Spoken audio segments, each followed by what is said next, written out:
எப்பதான் முடியும்னு தெரியல, எழுந்து வந்துகிட்டே இருக்கு. அக்கா என்னடி என்னாச்சு? நான் ஹோம்ஒர்க் பண்ணுங்கக்கா, எனக்கு பென்சிலே இல்லை, எல்லாம் குட்டி ஆயிடுச்சுக்கா. சரி, இப்போ இதுக்கு நான் என்ன பண்ணணும்னு சொல்கிறேன்? நான் போய் பென்சில் வாங்கிட்டு வரலாமா? ஏன்டி ஒரு பென்சிலுக்காக இங்க இருந்து அவ்வளவு தூரம் நடந்து விளையாட்டு நினைக்கிறியா? அதெல்லாம் முடியாது.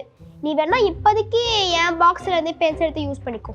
அதெல்லாம் முடியாது, எனக்கு இப்பவே எனக்காக ஒரு புது பென்சில் வேணும், வாங்க போலாம். ஒரு பென்சிலுக்காக ஷாப்பிங் பண்ணுவானாடி? சரி வெயிட் பண்ணு. ஓகே, நீ என்ன பண்ற? பேசாம உனக்கு வேற ஏதாச்சும் வேணும்னா அதெல்லாம் கூட எழுதி ஒரு லிஸ்ட் மாதிரி பண்ணி கொண்டு வந்துரு. நம்ம திருப்பி வாங்கிட்டு வந்துடலாம். ஓகேக்கா, பாய். ஒரு பேப்பர் மட்டும் எடுத்துக்கிறேன். ஏய், என்ன பிரவர்த்தி, போலாமா வேண்டாமா? அக்கா நீ தானக்கா லிஸ்ட் எழுத சொன்ன, வெயிட் பண்ணுக்கா, வரேன். A few moments later. பிரவர்த்தினி, என்ன வருவியா மாட்டியா? உள்ள போய் 1 மணி நேரம் ஆச்சு. ஒரு நிமிஷம்க்கா, வரத்துக்குள்ள இந்த ஹோம்ஒர்க்கே முடிச்சிட்டு போல இருக்கே. வரேன், இருங்கக்கா. எழுதிட்டேன்க்கா.